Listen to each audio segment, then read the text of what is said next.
রাষ্ট্রপক্ষে তার মামলা প্রমাণের জন্য সাক্ষ্য উপস্থাপন করেছেন দালিলিক, মৌখিক, সার্কামস্টেন্সিয়াল সমস্ত দিক দিয়ে। আসামি পক্ষে রাষ্ট্র নিয়োজিত আইনজীবী আপনাদের সামনে উপস্থাপন করেছেন। আসামিরা কোনো নির্দেশ দেননি। They have pleaded innocence. ভাগ্যেশ উনি বলেননি বাংলাদেশে কোনো জুলাই রেভলিউশন হয়নি। ভাগ্যেশ উনি বলেননি বাংলাদেশে 1400 মানুষ মারা যাননি, 30,000-এর উপরে আহত হননি। সুতরাং রাষ্ট্রপক্ষ কনসিড করে গেছেন by their submissions and omissions that there had been a July revolution, that there had been 1,400 people were killed and several were wounded. So if এই ফ্যাক্টটাকে যদি আমি সামনে রাখি যে বাংলাদেশের 1400 মানুষ মারা গেলেন, বাংলাদেশের এত বড় একটা জুলাই রেভলিউশন হলো, হত্যাকাণ্ড হলো রাষ্ট্রীয় পৃষ্ঠপোষকতায়, সরকারের পৃষ্ঠপোষকতায়, স্টেট অ্যাপারেটাস ব্যবহার করে, তাহলে কে করলেন? সুতরাং আপনারা যখন ন্যায় বিচার করবেন, ন্যায় বিচারের জায়গায় আমাদের সাবমিশন হলো প্রথম, whether the commission of offense has been committed.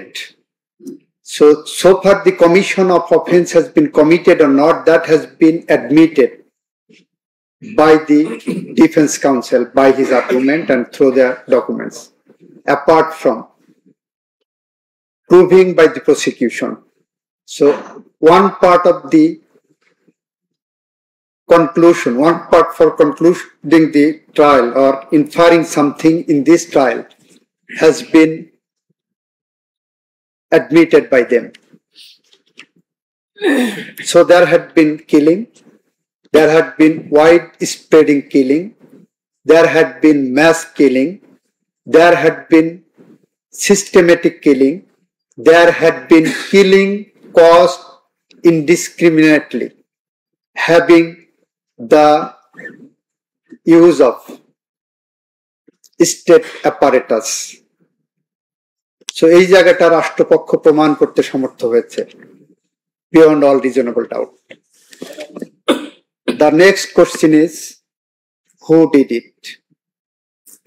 এই who did it এর জায়গায় এসে রাষ্ট্রপক্ষ দেখিয়েছেন তার মামলা প্রমাণ করার ক্ষেত্রে কার ইনস্ট্রাকশন ছিল, কিভাবে ইনস্ট্রাকশন ছিল, কার কাছে ইনস্ট্রাকশন ছিল, কিভাবে অপারেট করা হয়েছে, কে অপারেট করেছেন, কে এক্সিকিউট করেছেন দ্যাট ইনস্ট্রাকশনস। এই জায়গায় যদি আমি আবার আপনাদেরকে প্যান্ডাম বক্স ওপেন করে লাইন বাই লাইন দেখাতে যাই, সেটা এই যে ক্লোজিং আর্গুমেন্টের মূল উদ্দেশ্য না। My learned friend, learned chief prosecutor has shown কে নির্দেশ দিয়েছেন, কাকে নির্দেশ দিয়েছেন, কি করতে নির্দেশ দিয়েছেন, কিভাবে নির্দেশ পালিত হয়েছে, কে পালন করেছেন, কিভাবে পালন করেছেন, ইন কনসিকুয়েন্স অফ কি ঘটেছে। এইটাকে ফোর্টিফাই করার জন্য রাষ্ট্রপক্ষের হাতে আরেকটি strong piece of circumstantial evidence আসলো। সেই সার্কামস্টেন্সিয়াল এভিডেন্সটা কি? সেটা হলো এই খুনের পরে যখন জনগণ জেগে উঠেছেন, এই খুনের পরে গোটা জাতি যখন জেগে উঠেছে, তখন এই মামলার যারা অভিযুক্ত তারা পালিয়ে গেছেন রাষ্ট্র থেকে। আপনাকে এইটাকে অর্ডিনারি পালানো হিসেবে দেখলে হবে না। অর্ডিনারি অ্যাকুস্টের ক্ষেত্রে পালিয়ে গেলে আপনারা পত্রিকায় বিজ্ঞাপন দেন, কেন দেন? সে হয়তো নাও জানতে পারে, তার হোয়ার অ্যাবাউট খুঁজে বের করা, তাকে একটা ন্যাচারাল জাস্টিস দেওয়া, আসামি পক্ষকে একটা ন্যাচারাল জাস্টিস এনশিওর করার জন্য আপনার পত্রিকায় বিজ্ঞপ্তি দেন, প্রোক্লেমেশন কল করেন, ইত্যাদি ইত্যাদি।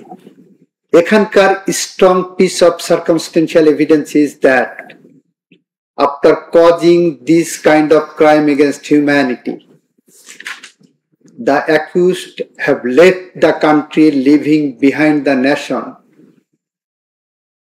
after committing this kind of crime. This is a strong piece of circumstantial evidence. একটা রাষ্ট্র, উনি প্রধানমন্ত্রী, উনি স্বরাষ্ট্রমন্ত্রী, ওনারা রাষ্ট্রের পরিচালনার দায়িত্ব নিয়েছিলেন, জোর করে হোক, নির্বাচিত হোক, যেভাবেই হোক। তাহলে কি এমন ঘটলো, কি এমন ঘটনা ঘটলো যে ওনাকে পালিয়ে যেতে হলো? Why they have left the country.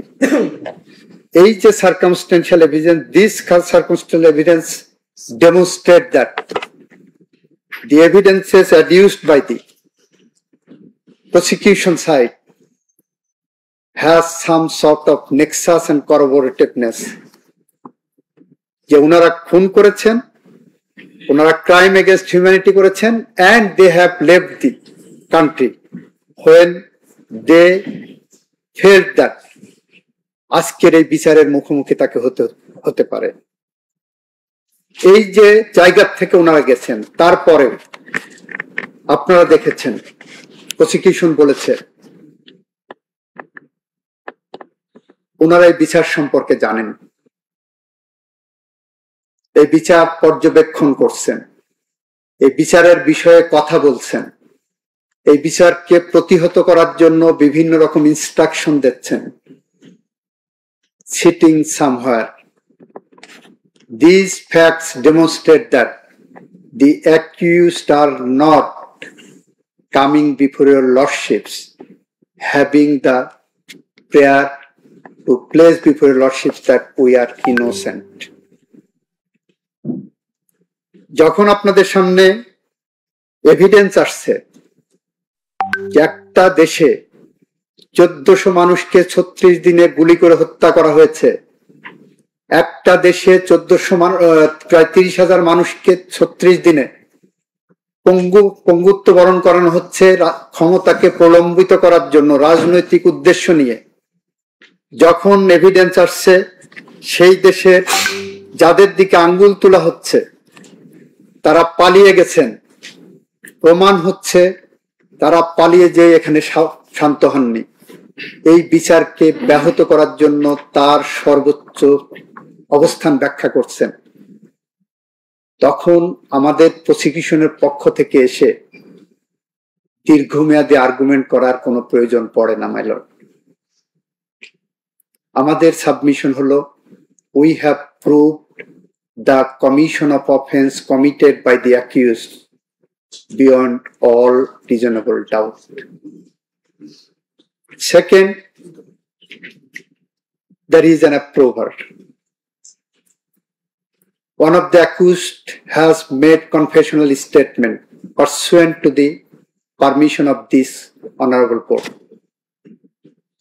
This honorable court has, by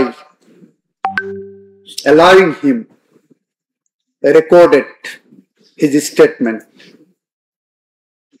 And so far we have understood that this statement is corroborative with other instruments, other evidences, and the depositions of other witnesses. So একদিকে circumstantial evidence, একদিকে solid piece of documentary evidence and oral evidence, আর একদিকে co-accused one যে approver যে statement, these are correlated, interrelated. সেই জায়গা দাঁড়িয়ে এবং at the same time state ডিফেন্সের যখন বলেন যে ওনারা করেননি, স্টেট ডিফেন্স যখন বলেন যে দেওয়া এই ধরনের কোনো ঘটনা ঘটেনি, এই ধরনের কোনো দাবি না থাকে, সেই জায়গাটা দাঁড়িয়ে যদি বলা হয়, আমরা নিশ্চিতভাবে বলতেই পারি, মাই লর্ড, আমরা এমন একটি বিচারের সামনে দাঁড়িয়েছি যে বিচার বিয়ন্ড অল রিজনেবল ডাউট হিসাবে প্রমাণিত হয়েছে। আমি বিশ্বাস করি আমাদের সাবমিশন এটা, যে এভিডেন্স আপনাদের সামনে এসেছে সেই এভিডেন্স বিশ্বের যে কোনো দেশের যে কোনো আদালতের যে কোনো সাক্ষ্য আইনের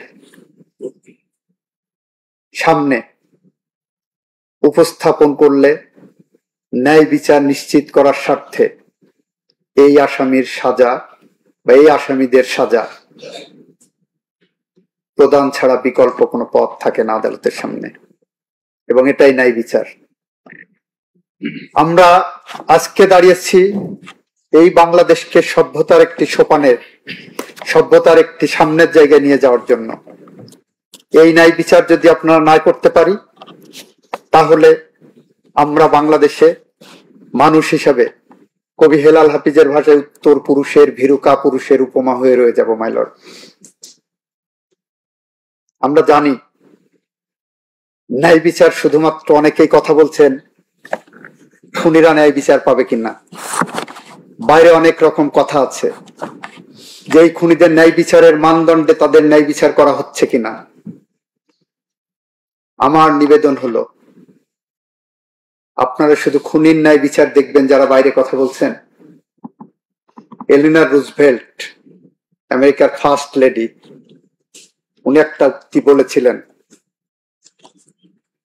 justice can not be for one side alone but must be for both. Justice consists not in being neutral between right or wrong, but in finding out the right and upholding it wherever found against the wrong. আমরা এখানে এসেছি শুধুমাত্র যারা বাইরে বলছেন, মানবাধিকারের কথা বলছেন, ন্যায় বিচারের কথা বলছেন, তারা বলছেন এই আসামিদের, যারা মানবতা বিরোধী অপরাধে জড়িত আছে, তাদের ন্যায় বিচারের মানদণ্ড তুলে ধরতে যে এই ট্রাইব্যুনালের সূক্ষ্ম সূক্ষ্ম বিষয়গুলো উপস্থাপন করার চেষ্টা করছেন, এই বিচার প্রক্রিয়াকে একটি প্রশ্নবোধক জায়গায় নিয়ে যাওয়ার চেষ্টা করেছেন। একপাক্ষিক ভাবে জাস্টিস নির্ণয় করার জন্য চেষ্টা হয়েছে। তাহলে কি 1400 মানুষ যারা 36 দিনে খুন হলো তারা ন্যায় বিচার পাওয়ার অধিকার রাখেন না? তারা পঙ্গুত্ব বরণ করেছেন 14 to 36 ইয়ার্স। আমরা রূপকর্তা, আপনি এক্সাক্ট ফিগার দিতে পারবেন milord? Exact right and corrected. তাহলে কি তারা ন্যায় বিচার পাবেন না? রাষ্ট্র কি ন্যায় বিচার পাবে না? রাষ্ট্রের সমাজকে ঠিক করার জন্য, সভ্যতার দিকে এগিয়ে নিয়ে যাওয়ার জন্য, তাহলে কি রাষ্ট্র কি ন্যায় বিচার পাবে না? যারা পালিয়ে গেছে, পালিয়ে যে ন্যায় বিচারকে পরাভূত করতে চাচ্ছে, তারপরেও তাদের পক্ষে স্টেট ডিফেন্স লয়ার দিয়ে তাদের পক্ষে কথা বলার সুযোগ করে দেওয়া, এটা কি ন্যায় বিচার না? আমরা সেই কারণে বলছি এই আদালত, এই ট্রাইব্যুনাল ন্যায় বিচার করতে যে কোনটা সত্য কোনটা মিথ্যা, কোনটা সত্য কোনটা ভুল, এই জায়গা না যে কোনটা সত্য সেটা খুঁজে বের করে নিয়ে এসে ন্যায় বিচার নিশ্চিত করবেন। আর এখানে দিবালোকের মতো সত্য যে এখানে মানুষ মারা গেছে, গণহত্যা হয়েছে, গণহত্যার মতো ঘটনা প্রায় ঘটে গেছে, এখানে মানবতা বিরোধী অপরাধ সংগঠিত হয়েছে, কারা ঘটিয়েছে, কিভাবে ঘটিয়েছে, উই হ্যাভ প্রুভ দ্যাট। সেই জায়গা থেকে আমরা মনে করি যদি আপনার এই আদালতে এই আসামিদের শাস্তি না হয়, তাহলে মার্টিন লুথার কিং এর ভাষায় বলবো, এদেশের মানুষ, এদেশের খুন হওয়া মানুষ, পঙ্গুত্ব বরণকারী মানুষ, এই রাষ্ট্র ব্যবস্থা অবিচারের শিকার হবে। এবং সেই অবিচারের শিকার যদি রাষ্ট্র হয়, মার্টিন লুথার কিং এর ভাষায় এটা হবে injustice anywhere is a threat to justice everywhere.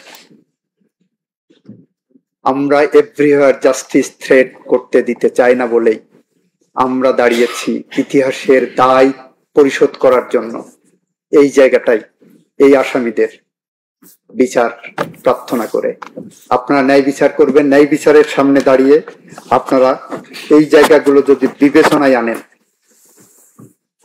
তাহলে গোটা বিশ্ব দেখবে এদেশে ন্যায় বিচার হয়। এবং এই ন্যায় বিচার শব্দটা খুব সিম্পল। উইনস্টন চার্চিলের ভাষায় যদি বলি, all the great things are simple and this can be expressed in a single word, that is freedom, justice, honor, duty, hope.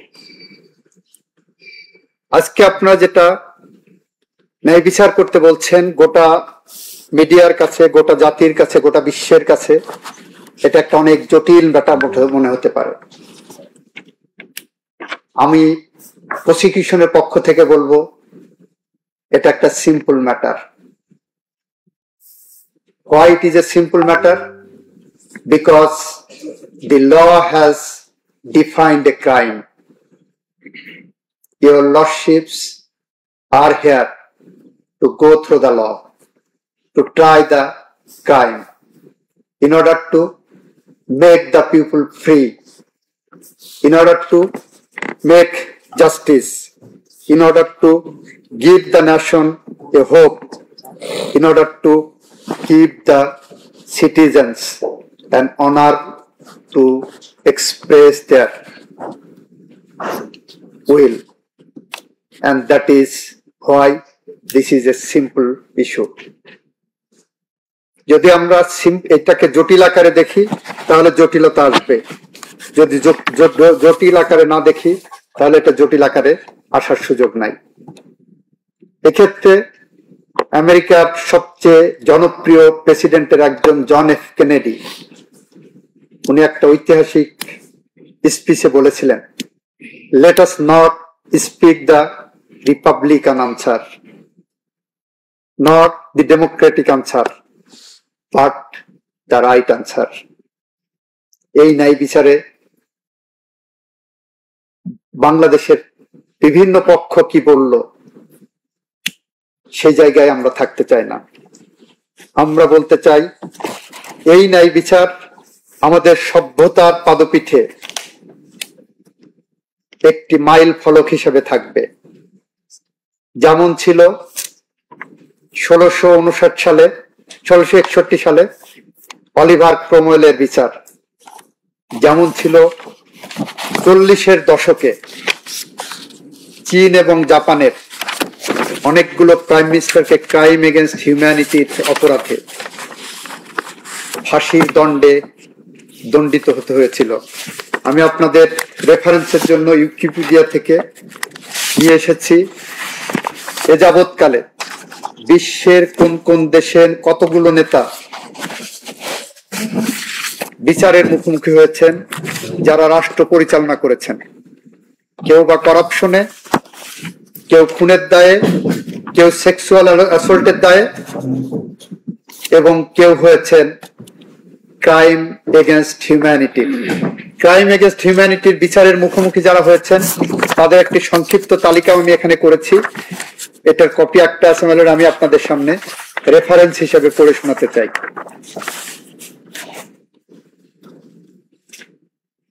1945 সালে চায়নার এম্পায়ার পুই ক্রাইমস এগেনস্ট হিউম্যানিটির দায়ে অভিযুক্ত 1946 সাল থেকে কারাগারে ছিলেন। জাপানের প্রাইম মিনিস্টার কোকি হিরোতা ক্রাইম এগেনস্ট হিউম্যানিটির অপরাধে তাকে ফাঁসির দড়িতে ঝুলিয়ে 1946 সালে হত্যা করা হয়, মৃত্যুদণ্ড কার্যকর করা হয়। জাপানের প্রাইম মিনিস্টার হিরানুমা কিচিরো, তাকেও মুখোমুখি করা হয়েছিল ক্রাইম এগেনস্ট হিউম্যানিটিতে 1946 সালে।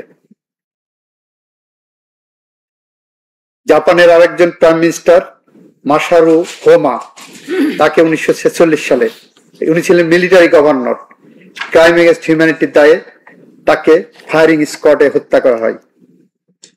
অপরাধের বিচার এইভাবে করা হয়েছে। জাপানের আরেকজন প্রাইম মিনিস্টার হিদিকো তোজো 1948 সালে তাকে ক্রাইম এগেন্সট হিউম্যানিটির দায়ে মৃত্যুদণ্ড কার্যকর করা হয়েছিল। ক্রাইম এগেন্সট হিউম্যানিটির অপরাধে বিশ্বের অনেক বাঘা বাঘা লোকজনকে বিচারের মুখোমুখি করা হয়েছিল। হাঙ্গেরির প্রাইম মিনিস্টার তাকে করা হয়েছিল 1946 সালে ক্রাইম এগেন্সট হিউম্যানিটির জন্য, যাকে ফায়ারিং স্কোয়াডে মৃত্যুদণ্ড কার্যকর করা হয়েছিল। তিনি ছিলেন বেলা ইমরেডি। রোমানিয়ার প্রাইম মিনিস্টার আয়োন আন্তোনেসু তাকে ক্রাইম এগেন্সট হিউম্যানিটির অপরাধে 1946 সালে মৃত্যুদণ্ড দেওয়া হয়েছিল, কার্যকর করা হয়েছিল। হাঙ্গেরির prime minister head of the state Ferenc সজালকে ক্রাইম এগেন্সট হিউম্যানিটির কারণে 1946 সালে মৃত্যুদণ্ড কার্যকর করা হয়েছিল। সব ওখানে আছে আপনাদের ওখানে মালক। চ্যান্সেলর অফ অস্ট্রিয়া আর্থার সিসনিকোয়াটকে ক্রাইম এগেন্সট হিউম্যানিটির কারণে মৃত্যুদণ্ডে কার্যকর করে তার বিচার সমাপ্ত করা হয়েছিল। এর বাইরেও আপনারা দেখেছেন ক্রাইম এগেন্সট হিউম্যানিটির দায়ে সাজাপ্রাপ্ত হয়েছিলেন অগাস্টো পিনোচেট, চিলির রাষ্ট্রপতি। ক্রাইম এগেন্সট হিউম্যানিটির কারণে বিচারের মুখোমুখি হতে হয়েছিল লাইবেরিয়ার প্রেসিডেন্ট চার্লস টেইলরকে। এভাবেই বিশ্বের দেশে দেশে শান্তি, ডেমোক্রেসি, গণতন্ত্র, মানবাধিকার, ন্যায় বিচার প্রতিষ্ঠার জন্য ক্রাইম এগেন্সট হিউম্যানিটির বিচার করা হয়েছে। বাংলাদেশে কোন শাসককে, কোন শোষককে, কোন ফ্যাসিস্টকে এই প্রথমবারের মতো ক্রাইম এগেন্সট হিউম্যানিটির মুখোমুখি হতে হয়েছে। আমি বিশ্বাস করি, আমি প্রত্যাশা করেছিলাম উনি ন্যায় বিচারের সামনে আসবেন। উনি এটা বিশ্বাস করতেন। রাজনৈতিক বক্তৃতায় বলেছিলেন, আর একজন রাজনৈতিক নেতা রেফারেন্স টেনে, সাহস থাকলে বাংলাদেশের মাটিতে এসে বিচারের মুখোমুখি হোক। আমার বিশ্বাস ছিল উনি এই কথাটা মন থেকে বলেছিলেন। আমার বিশ্বাস ছিল উনি এটা বিশ্বাস করে বলেছিলেন। আজকে আমি দেখলাম উনি মন থেকে বলেননি, উনি বিশ্বাস থেকে বলেননি। উনার যদি সাহস থাকতো তাহলে উনি বাংলাদেশের মাটিতে এসে এই বিচারের মুখোমুখি হতেন। মাননীয় আদালত, মাননীয় ট্রাইব্যুনাল, বিচার যত কঠিনই হোক, যত বাধার প্রাচীর আসুক, সমস্ত বাধার প্রাচীর ভেঙে যদি ন্যায় বিচার প্রতিষ্ঠা করা না সম্ভব হয়, তাহলে আমরা জাতি হিসাবে আগামী দিন এগোতে পারবো না। আমি একটা বিচারের মানদণ্ড আপনাদের সামনে তুলে ধরতে চাই। সে বিচার নিয়ে আজ পর্যন্ত বিতর্ক আছে। 1951 সালে মাত্র 1 মাসের মধ্যে বিচার সম্পন্ন করেছিলেন আমেরিকান আদালত। সেই বিচারের মুখোমুখি হয়েছিলেন জুলিয়াস এবং অ্যাথেল রোজেনবার্গ। জুলিয়াস রোজেনবার্গ এবং অ্যাথেল রোজেনবার্গ তার দম্পতি ছিলেন। তাদের বিরুদ্ধে অভিযোগ ছিল যারা দেশের বিরুদ্ধে অপরাধ করছে গুপ্তচর ভিত্তি করে, যার কারণে কোরিয়া দ্বীপে লক্ষ লক্ষ নিরীহ মানুষ মারা গেছেন। তাদের বিচার প্রক্রিয়ায় আমেরিকার সিভিল সোসাইটি থেকে শুরু করে গোটা বিশ্ব জেগে উঠেছিল। সমস্ত নোবেল লরিটেরা, বিজ্ঞানীরা এই বিচারের বিরুদ্ধে কথা বলেছিলেন, এদেরকে খালাস দিতে বলেছিলেন। এই বিচার প্রক্রিয়া নিয়ে ফ্রান্সের সাথে আমেরিকার তৎকালীন সময়ে রাষ্ট্রীয় সম্পর্ক ছিন্ন হওয়ার অবস্থা গিয়েছিল। তখন প্রেসিডেন্ট আইজেনহাওয়ার এই বিচার নিয়ে একটি উক্তি করেছিলেন। সেখানে যে সাক্ষী এই আসামিদের বিরুদ্ধে, রোজেনবার্গ দম্পতির বিরুদ্ধে সাক্ষ্য দিয়েছিলেন, সেই সাক্ষী এক পর্যায়ে যে ট্রাইব্যুনালের কাছে বলেছিলেন ওদের মৃত্যুদণ্ড থেকে মার্জনা দেওয়া হোক, নিবেদন করেছিলেন। প্রেসিডেন্টের কাছে নিবেদন করেছিলেন, তখন আইজেনহাওয়ার একটা উক্তি করেছিলেন। উনি বলেছিলেন, এটা আমি বলতে পারি, পারমাণবিক যুদ্ধের বিশাল সম্ভাবনা তৈরি করে এই দম্পতি পুরো বিশ্বের লাখ লাখ নিরপরাধ মানুষের মৃত্যু পরোয়ানা জারি করেছে। দুজন মানুষের মৃত্যুদণ্ড কার্যকর অবশ্যই একটি বড় ঘটনা, কিন্তু তার চেয়েও বড় ঘটনা হবে যদি লাখ লাখ মানুষ এই গুপ্তযুদ্ধের কারণে মারা যায়। সেদিন সে বিচার সম্পন্ন হয়েছিল। আমরাও মনে করি নিশ্চয়ই এই আসামিদের মৃত্যুদণ্ড দাবি করা, মৃত্যুদণ্ড হওয়া, কার্যকর হওয়া, মৃত্যুদণ্ড মাধ্যমে ন্যায় বিচার নিশ্চিত করা একটি বড় ঘটনা হিসাবে অনেকেই দেখবেন। কিন্তু এই আসামিদের যদি শাস্তি নিশ্চিত করতে না পারি আমরা, তাহলে এই আসামিদের হাতে বাংলাদেশের অসংখ্য অগণিত মানুষের জীবন বিপন্ন হবে। এই আসামিদের হাতে বাংলাদেশের নিরীহ মানুষ গুলিবিদ্ধ হয়ে মারা যাবে, 5 বছরের শিশু মারা যাবে, 10 বছরের আনাস মারা যাবে, পানি বিতরণ করা অবস্থায় মুগ্ধ মারা যাবে, বুক চিতিয়ে আবার রাজপথে দাঁড়িয়ে আবু সাইদরা মারা যাবে। আমরা যদি ন্যায় বিচার নিশ্চিত করতে না পারি, এই দুইজনের বিচার ব্যাহত হয়, এই দুজনের যদি শাস্তি না হয় যেটা আইনে প্রেসক্রাইব করা আছে, তাহলে বাংলাদেশের মানুষ ইতিহাসে রাস্তা খুঁড়ে একটি ভীরু কাপুরুষের উপমা হয়ে রয়ে যাবে। সেই কারণেই আমরা মনে করি এই বিচারে আমরা যা প্রমাণ করেছি সেটা বিয়ন্ড অল রিজনেবল ডাউট। এই কথা বলে আমি সর্বশেষ কথা যেটি বলবো সেটি হলো, রোজেনবার্গ দম্পতি সাহসের সাথে কারাগারে থেকে তার আইনজীবীকে 19 জুন 1951 সালে প্রথমে জুলিয়ার চিঠি লিখেছিলেন, ফাঁসির কাষ্ঠের মুখোমুখি দাঁড়িয়ে লাস্ট দিন আমি প্রত্যাশা করব এই আসামিরা আদালতে এসে আগামী প্রজন্মের কাছে দৃষ্টান্ত উপস্থাপন করে এথেল এবং জুলিয়াসের মতো বলবেন, পৃথিবীতে শান্তি আনার জন্য, সোনার ফসল আর গোলাপের দিন আনার জন্য অনায়াসে মাথা উঁচু করে সাহস, নিজেদের শক্তিতে লক্ষ্য স্থির রেখে, অকম্পিত বিশ্বাসে জল্লাদের চোখে চোখ রেখে আমরা দাঁড়িয়ে আগামী প্রজন্মের জন্য একটি বাসযোগ্য ভূমি রেখে যাব। আমি বিশ্বাস করি, আমি প্রত্যাশা করি, আমার আকাঙ্ক্ষার জায়গা এই আসামিরা ন্যায় বিচারের মানদণ্ড নিশ্চিত করতে হলে বাংলাদেশের ভবিষ্যৎ প্রজন্মের বাসযোগ্য ভূমি গড়ে তুলে দেওয়ার জন্য ওনারা বলবেন, যেমন বলেছিলেন এথেল এবং জুলিয়াস তার লয়ারের মাধ্যমে গোটা বিশ্বকে জানিয়েছিলেন, স্বাধীনতা এবং অন্য যেসব জিনিস জীবনকে সত্যি সুন্দর, সত্যি সার্থক করে তোলে, তা পাবার জন্য মাঝে মাঝে খুব বেশি রকম মূল্য দিতে হয়। তারা হয়তো এরকম একটি উক্তি দিয়েই এই বিচারের রায় মেনে নেবেন, অন্য কোনো পথ বেছে নেবেন না, অন্য কোনো পথে তারা হাঁটবেন না। এই কথা বলে আমি আপনার কাছে আইনে প্রদত্ত সর্বোচ্চ শাস্তি প্রত্যাশা করে আমার কথা শেষ করছি। Much obliged. Thank you, Lord Attorney General. Where you have concluded, and I want to start from there. A maxim. There is a saying: "Here, justitia ruat caelum." Let justice be done. Yes, madam. Even though the heavens should fall. Yes. We can assure all of you that justice will be done at any cost. Much obliged. Justice will be done for both sides. Absolutely. And justice will be done very fairly, very transparent, beyond all questions.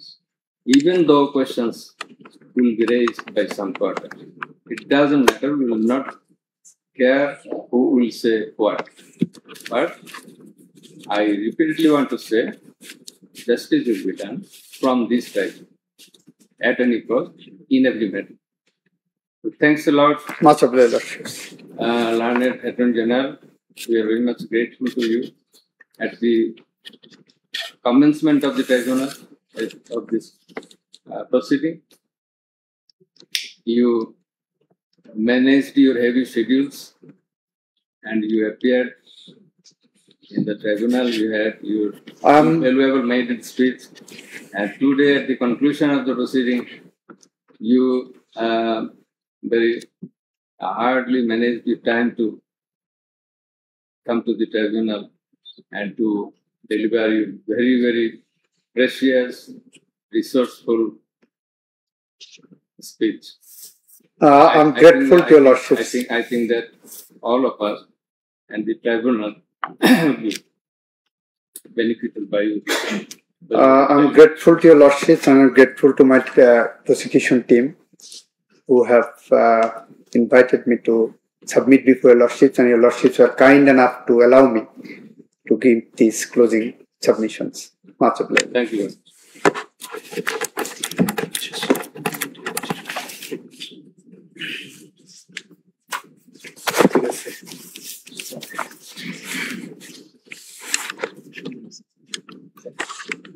May it please your Lordships. Well, at this fag end of the proceedings, my Lord, I will submit a very short. I will make very short submission. 2-3টা বিষয় কথা বলেই শেষ করব। Learned attorney general চমৎকারভাবে submission রেখেছেন, এরপরে খুব বেশি দরকার নাই।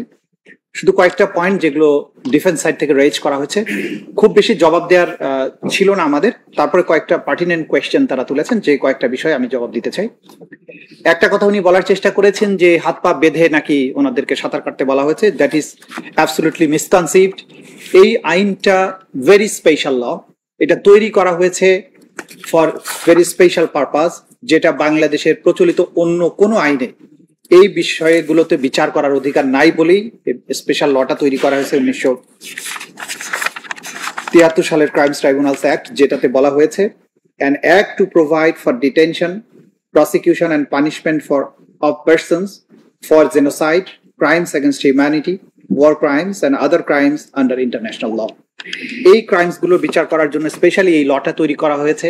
এটাকে প্রোটেকশন দেওয়া হয়েছে বাই দি কনস্টিটিউশন, এবং পরবর্তী সময়ে এই আইনটাকে যুগোপযোগী করার জন্য এবং ইন্টারন্যাশনাল স্ট্যান্ডার্ডের সাথে এটা কম্প্যাটিবল করার জন্য প্রচুর পরিমাণে অ্যামেন্ডমেন্ট আনা হয়েছে, এবং অ্যামেন্ডমেন্ট আনার পরে এই আইনটি সম্পূর্ণভাবে আন্তর্জাতিক আইন, বিশেষ করে জাতিসংঘের আন্ডারে পরিচালিত international court of criminal justice আইসিসির যে রোম স্ট্যাটিউট, সেটার সাথে কমপ্লিটলি কম্প্যাটিবল করা হয়েছে, যেটা ইয়োর লর্ডশিপস অলরেডি আমরা সাবমিট করেছি বিভিন্ন সময়ে।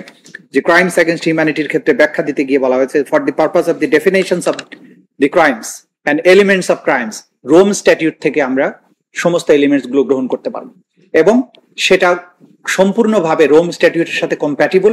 এই ব্যাপারে কোনো প্রশ্ন তোলার কোনো অবকাশ নাই। সুতরাং ওনারা যেটা বলার চেষ্টা করেছেন যে হাত পা বেঁধে সাঁতার কাটতে বলা হয়েছে, সেটা সঠিক নয়। কারণ যদি আমরা সেকশন 19টাও অ্যাটলিস্ট দেখি যে এভিডেন্সটা কত এলাবোরেট করা হয়েছে, রুলস অফ এভিডেন্সটাকে। যদিও এখানে ক্রিমিনাল প্রসিডিওর কোড প্রযোজ্য নয়, এভিডেন্স অ্যাক্ট প্রযোজ্য নয়, কিন্তু বিকল্প হিসাবে ক্রাইমস এগেনস্ট হিউম্যানিটির মতো কমপ্লেক্স বিষয়ে বিচার করার জন্য যে ধরনের রুলস অফ এভিডেন্স দরকার, সেটা সম্পূর্ণভাবে সেকশন 19 এখানে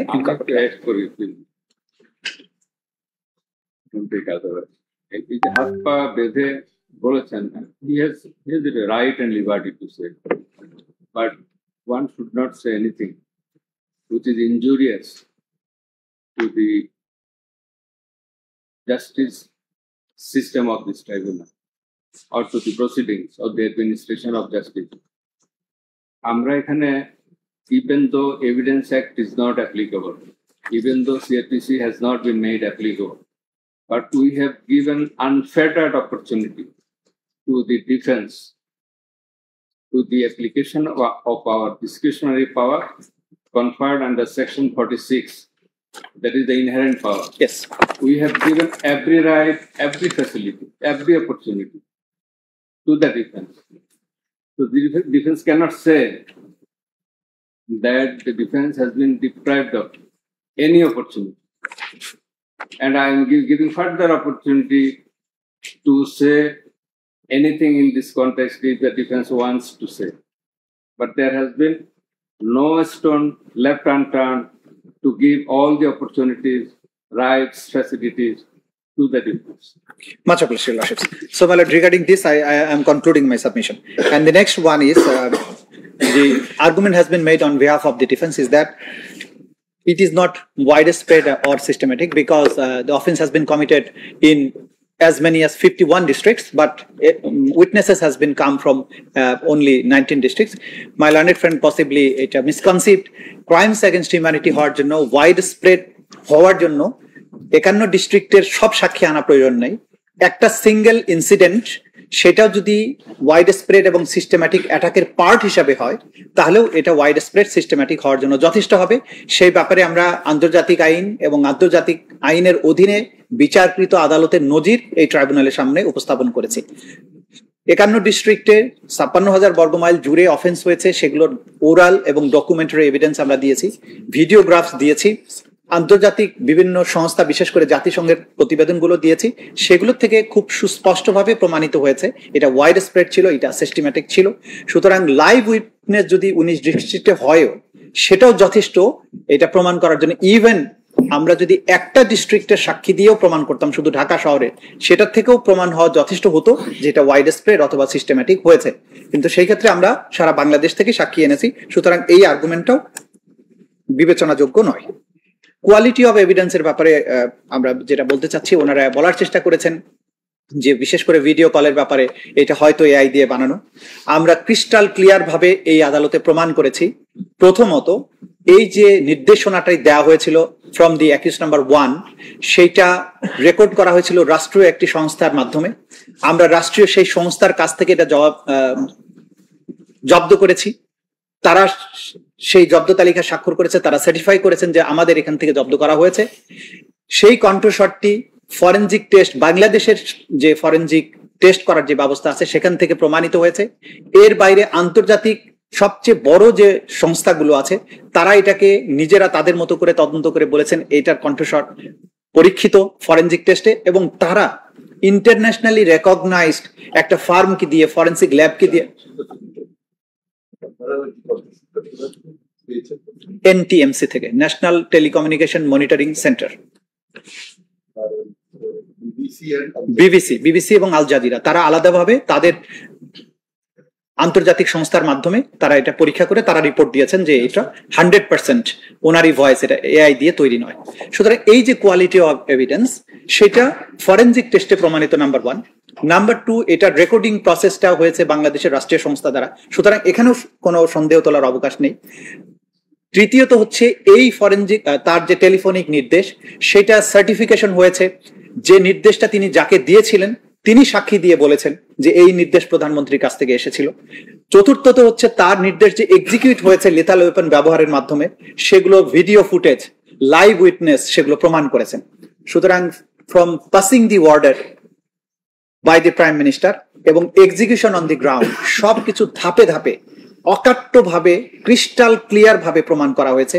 সন্দেহ তোলার সামান্যতম অবকাশ এখানে নেই বা ছিল না, যেটা প্রথম দিন থেকে আমি বলে এসেছি যে এই আদালতে আমরা এতটাই ক্রিস্টাল ক্লিয়ার করে এভিডেন্স গুলো তুলে ধরবো যে এই আদালত শুধু নয়, ওনারা দুনিয়ার যে কোনো আদালতে এটা পরীক্ষার জন্য পাঠিয়ে দেখতে পারেন, পৃথিবীর যে কোনো আদালতে এই এভিডেন্স অকাট্য রূপে প্রমাণিত হবে। এরপরে আমরা শুধুমাত্র লাইভ উইটনেস, যারা ভিকটিম হয়েছেন, যারা গুলি শরীরে বহন করেছেন, আহত হয়েছেন, অঙ্গ হারিয়েছেন, চোখ হারিয়েছেন, তাদের সাক্ষী, সেই জায়গায় অবস্থিত যত সাংবাদিক এইগুলো ভিডিও করেছেন, সেই ভিডিওগুলো লাইভ স্ট্রিমিং বিভিন্ন সংস্থা, বার্তা সংস্থা, টেলিভিশন চ্যানেল, গণমাধ্যম, সামাজিক যোগাযোগ মাধ্যমে এগুলো এসেছে। এর বাইরে এই ভিডিওগুলো আবার এআই দিয়ে বানানো, এখানে সেগুলো ফরেনসিক টেস্ট হয়েছে। এরপর ইন্টারন্যাশনাল অর্গানাইজেশন গুলো সার্টিফাই করেছেন, তারা তাদের কমিশনের মাধ্যমে রিপোর্ট দিয়ে বলেছেন যে এগুলো আমরা পেয়েছি, সেগুলোর যত সমর্থন সে দরকার ছিল সেগুলো আমরা পেয়েছি।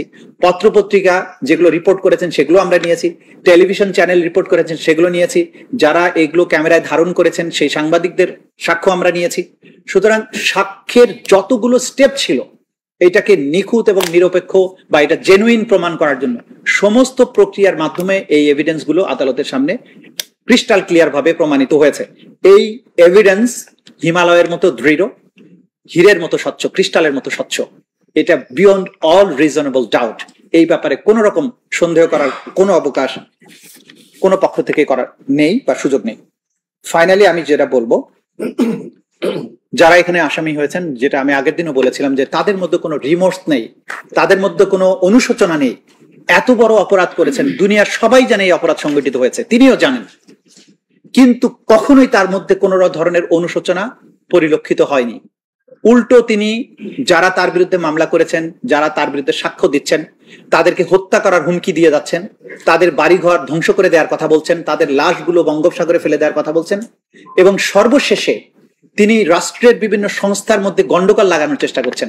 তিনি সেনাবাহিনীকে উস্কে দেওয়ার চেষ্টা করেছেন, সেনাবাহিনীকে বলার চেষ্টা করেছেন তোমাদের অফিসারদের বিচার হয়, তোমরা কেন রুখে দাঁড়াচ্ছ না। রাষ্ট্রের মধ্যে একটা সিভিল ওয়ার লাগানোর চেষ্টা করেছেন, কিন্তু বাংলাদেশের দেশপ্রেমিক সেনাবাহিনী সে পাতা ফাঁদে পা দেয়নি, বাংলাদেশের জনগণ সেই পাতা ফাঁদে পা দেয়নি। তারা যারা পারপিট্রেটর ছিল তাদেরকে বিচারের মুখোমুখি করার জন্য তাদের অঙ্গীকারের প্রতি দৃঢ় আছেন, আদালতে তাদেরকে নিয়ে এসছেন, বিচার প্রক্রিয়া স্মুথলি সামনে পরিচালিত হচ্ছে, বাংলাদেশ সামনের দিকে এগিয়ে যাচ্ছে, কোনো উস্কানিতে বাংলাদেশের কেউ পা দেয়নি। এইটা ডেমিনার অব দি অ্যাকিউজড, এইটা তাদের জন্য অ্যাগ্রেভেটিং ফ্যাক্টর হিসেবে কাজ করছে, মিটিগেটিং ফ্যাক্টর হিসেবে কাজ করছে না। কারণ কখনোই এই অপরাধের জন্য তাদের মধ্যে সামান্যতম অনুশোচনা নেই। এরকম নিষ্ঠুর হত্যাযজ্ঞ, এইভাবে একটা পুরো প্রজন্মকে হত্যা করে ফেলার চেষ্টা, 35,000 মানুষকে আহত করা, অঙ্গহানি করা, এরপরে সামান্যতম রিমোর্স না থাকা। এখানে শিশু ছিল, নারী ছিল, মজুর ছিল, ছাত্ররা ছিল, তাদেরকে হত্যা করতে তার বুক কাঁপেনি, এবং এখন পর্যন্ত তার মধ্যে কোনো রিমোর্স নেই। সুতরাং সর্বোচ্চ শাস্তিটাই তার অবশ্যই প্রাপ্য। সবশেষে আমি একটি কথা বলে শেষ করব, সেটা হচ্ছে আমাদের PW3, তার নাম পারভিন, দিনমজুরের কাজ করত, যে যাত্রাবাড়িতে তার গুলিতে তার দু চোখ হারিয়েছে, এখন সে অন্ধ। সে আরেকটি কিশোর ছেলে, গুলিবিদ্ধ ছেলেকে কোলে নিয়ে বাঁচানোর চেষ্টা করাকালে তার দু চোখে গুলিবিদ্ধ হয়। যদিও সেই কিশোরকে সে বাঁচাতে পারেনি, কিন্তু তার আকুতিটা এই ট্রাইব্যুনালের কাছে যখন তিনি জবানবন্দি দিয়েছেন, সেটার মাধ্যমে আমি আমার আর্গুমেন্টটা শেষ করবো। তিনি বলেছেন, আমার এই অন্ধত্বের জন্য এবং পঙ্গুত্বের জন্য একমাত্র দায়ী শেখ হাসিনা। শেখ হাসিনা ছিল পুলিশের বাপ মা, তার নির্দেশেই পুলিশ গুলি করেছে, তার নির্দেশ ব্যতীত পুলিশ এভাবে গুলি করতে পারে না। হাজার হাজার মানুষকে আহত এবং নিহত করেছে। আমি দুই চোখে দেখতে না পারলেও আমার স্বামীর মোবাইলের মাধ্যমে শুনেছি শেখ হাসিনা বলেছে মুক্তিযোদ্ধার ছেলেরা চাকরি পাবে না, নাকি রাজাকারের ছেলেরা পাবে। আমি হাজার হাজার শহীদদের, আহতদের এবং আমার অন্ধত্বের বিচার চাই। আমার 9 বছর এবং 4 বছরের 2টি ছেলে সন্তান রয়েছে। আমার সন্তানদেরকে কে দেখবে? আমি চাই এই অন্যায়ের বিচার হোক। এটা সঠিক বিচার যদি না হয়, ভবিষ্যতে যে সমস্ত সরকার আসবে তারাও একইভাবে মানুষ হত্যা করতে দ্বিধাবোধ করবে না, ভাববে হত্যার বিচার হয়। এই আকুতিটাকে যদি সামনে নেওয়া হয়, যে সামনের কোন শাসক তার নিরস্ত্র সিভিলিয়ান জনগণের উপরে এইভাবে হত্যাযজ্ঞ চালানোর ভবিষ্যতে যে কখনো যদি সাহস করার চেষ্টা করে, আজকের এই বিচার তার জন্য এটা ডেটারেন্ট হিসেবে কাজ করবে, প্রতিষেধক হিসেবে কাজ করবে, এবং ভবিষ্যতের কোন শাসক তার নিজের জনগণকে এইভাবে হত্যা করার দুঃসাহস কখনো দেখাবে না। এইটা বলার মাধ্যমে বলছি যে এই ট্রাইব্যুনালের এই বিচার, এই জাজমেন্ট এই অপরাধগুলোর পুনরাবৃত্তি রোধ করার জন্য নেভার অ্যাগেইন বাংলাদেশে আর কখনো এই দৃশ্য আমাদেরকে দেখতে হবে না। এইটার জন্য এই বিচার প্রয়োজন, এইটার জন্য এই বিচার হতে হবে। এই নেভার অ্যাগেইন বলেই আমরা এই ট্রাইব্যুনালের আমাদের আর্গুমেন্টের এই পর্ব এখানে শেষ করছি। Much obliged to all.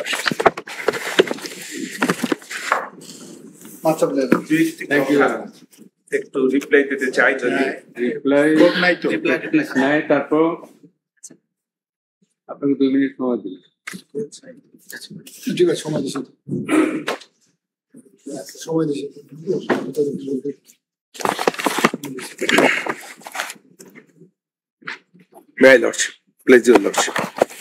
আমি আমার সম্মানিত অ্যাটর্নি জেনারেল স্যারের দুটি কথা একটু জবাব দিতে চাই। সেটা হলো পালিয়ে যাওয়া নিয়ে। আমার আসামি সাবেক প্রধানমন্ত্রী শেখ হাসিনা পালিয়ে গিয়েছেন, এই জায়গাটা আমি দ্বিমত পোষণ করি। পালিয়ে যাওয়া কাকে বলে? কারো সামনে থেকে না লুকিয়ে চাপিয়ে চোরের মতো তাকে পালিয়ে যাওয়া বলে। উনি লুকিয়েও যান নাই, আর উনি যেতে চানও নাই। এই দেশের প্রত্যেকটি মিডিয়া এবং প্রত্যেকটি ভিডিও কনফারেন্সে প্রত্যেকটা মানুষই দেখেছে যে উনি যেতে চাননি। উনি একথাও বলেছিলেন, আমাকে প্রয়োজনে এইখানে হত্যা করে এইখানেই কবর দাও, কিন্তু তারপরে যেছেন ওনাকে যেতে বাধ্য করা হয়েছে, অর্থাৎ পালিয়ে গিয়েছেন। এই কথার সঙ্গে আমি দ্বিমত পোষণ করছি।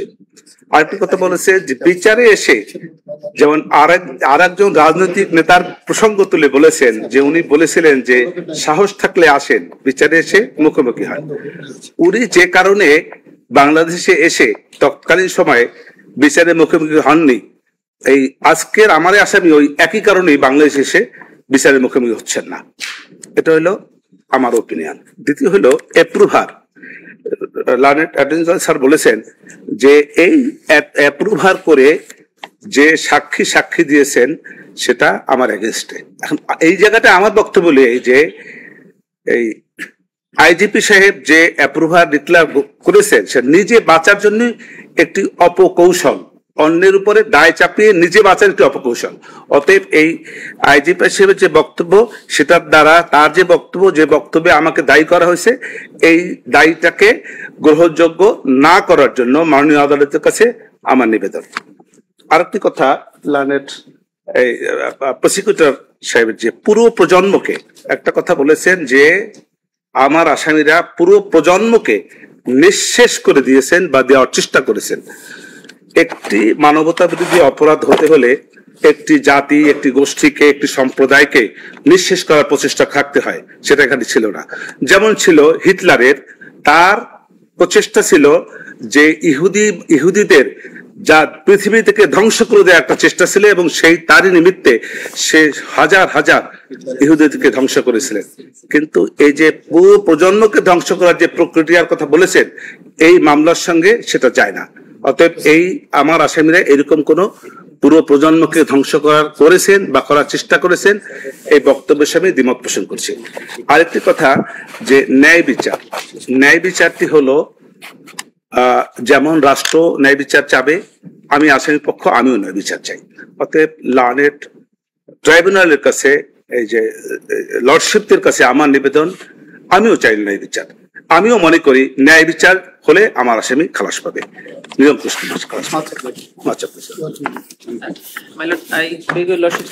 আইটেম 1 এবং 2 এর জন্য 10 মিনিটসের একটা অ্যাডজার্নমেন্ট দিলে। ফারুক